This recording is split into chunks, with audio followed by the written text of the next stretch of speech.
Hey everybody, welcome back to the channel. If you take a minute to hit like and subscribe, it would be greatly appreciated. It helps with the algorithm.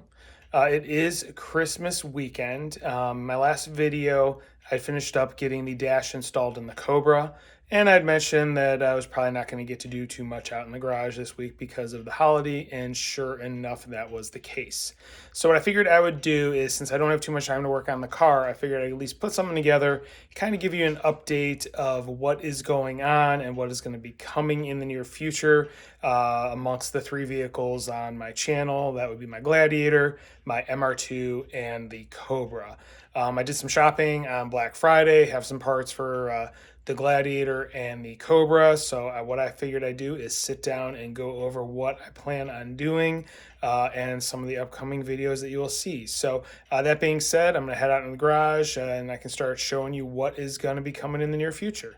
All right, so out in the garage, we are going to start with the Cobra. And first set of boxes right here. Got a nice set of brand new trick flow heads. Here is the part number I went with. These are fast as cast, I think is what they call them. You know, they're not ported or anything, but they're a pretty good bolt-on for a 5-liter, and they are advertised as being able to work with the stock 5-liter pistons, which I have in this engine, because a lot of the aftermarket heads that are out there, they will not work well due to the valve size if you want to get something with big valves. Whereas these have, the larger valves, but they will work with the factory pistons as long as you keep, to a sane cam. I've used these heads twice in the past on previous builds, using like a stage 2 trick flow cam, and they cleared the stock TRW pistons in the 5-liter engine with no problem. I have an E-Series cam in this engine right now, which that should work as well based on the measurements and whatnot. I'll obviously check everything when I install them, but that was the reasoning for going with these. If you go look at AFR or Edelbrock or whatever, anything that's got the larger size valves, they will not work with the factory pistons. You need aftermarket pistons. So went with these heads. These should work perfect. I did get them brand new. They were actually the last set that Summit had at the time, and they said you couldn't get any more for like 3 or 4 months. So I was like, oop, gotta snag those. So these are the heads that are going to be going in the car in the near future. More to come on that. I'll explain the reasoning and what's going on there once I start digging into the engine and do a Cobra specific video. But I have these to go in the car. Along with these, I also did take advantage and ordered a set of new roller rockers as well. What I have in the car now are 1.6 pedestal mounts. Obviously, those will not work. I need stud mounts. So I went with Scorpions. These are 1.6, but these are also their endurance rated rocker arms. They have 2 variations you can get for studs. These are a little bit lighter and made for just higher rev and whatnot. So I figured, these are probably going to be a little bit stronger, a little bit better, longer lasting. So 1.6 Scorpion rockers. So these will go in with the heads in the near future. All right, next Black Friday deal I took advantage of was with Steeda. These are their aluminum lightweight rear control arms, upper and lower. I have used these in the past. They were older versions that were more of a square tube, whereas these are round tube. But they're lightweight aluminum, come with their proprietary bushings. I've had really good luck with these with a 4-link type setup. They don't bind as bad as the stock ones do. The type of durometer they use in the bushings, they seem to work really well. I used to autocross Fox Body Mustang that I had these in the back of. Worked great. I also had these in the back of a 96 Cobra. Worked great there as well. So big fan of these arms. So yeah, nice and lightweight aluminum, and looking forward to getting these installed. Along with these, I do plan on changing over to coilovers in the back as well. Have not ordered those yet. Factory 5 was out of stock. I'm going to kind of have to see what I can do about that. I might reach out to them directly, see if it's one of those things where you just have to reach out to them to get the parts, and they just don't update their site as much. Or I may have to look at kind of what the part list is that they sell you and maybe put together a set based on what my needs are. I have to figure out what spring rates I have in the front of this car, because again, I did not build this car. Just have to look up the part numbers. It has an older set of the coilovers, the factory 5. They now use Konies. These are a different brand from back when this thing was built in like 2000. So that's something that I need to look into, but I do plan on upgrading the rear suspension in this off season as well. So those are some of the things that are going to be coming on the Cobra. All right, so next on the list is the Gladiator. Now that is my daily driver, so there's not too much crazy I'm gonna be doing with it right now. It's just little bits here and there. But one thing I've been wanting to do for a while now is a winch. Just because I do off-road it, not that much, but I do take it out, and just to be safe, it'd be nice to have the proper tools in case needed. So in reaching out, well, not reaching out, but in chatting with people in the Gladiator group that I tend to off-road with, a lot of them have gone with this hyper tough winch that you can get from Walmart.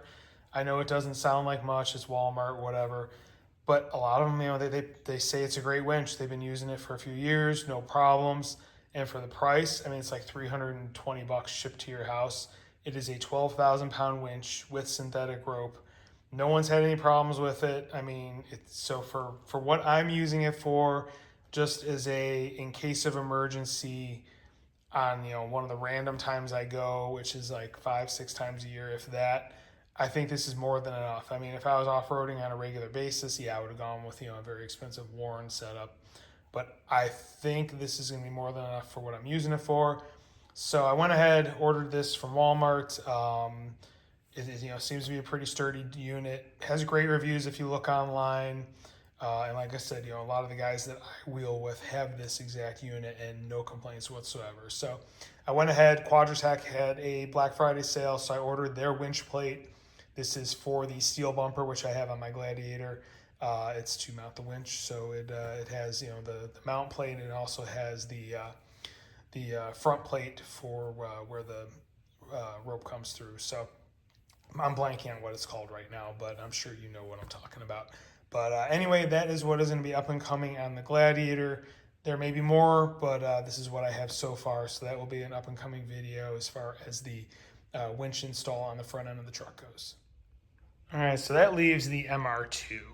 Now this one, I didn't buy so much for it on Black Friday. There really wasn't too much I was looking for. The only thing I did acquire was T-top seals. The car has had the seals that go in the actual door frame, the bigger seals replaced, but I'm pretty sure it has the original seals on the T-tops because these are a bigger pain in the butt to replace, and I don't think the previous owner got around to it. And mine are in pretty rough shape. I've documented it before that there is like visible gap, like right here. Water just pours right in there. It's not sealed at all. I've tried adjusting them and I can't get that gap to close. I've even put like the eccentric spacers, things like that. So it was either slice open the old ones and see if I can like put some foam in there to stiffen them up, or just buy new ones. And there was a sale at Prime MR2 for Black Friday, so I went ahead and ordered them. So that will be an up and coming video as far as swapping the seals on the T-tops, and hopefully that will fix my leaking windows. Other thing that I want to do is kind of a after season review. I drove this through the summer, multiple car shows, and now it's parked for the winter, obviously.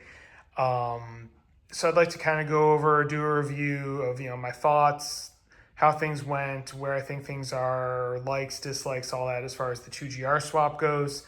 I also plan on putting it up in the air. I'd like to pull the pans off of the underneath, see if there's any leaks or any issues that I'm noticing, any like rubbing on hoses, things like that. I did notice a couple of drips that look like it's coming from from the half shaft on the passenger side.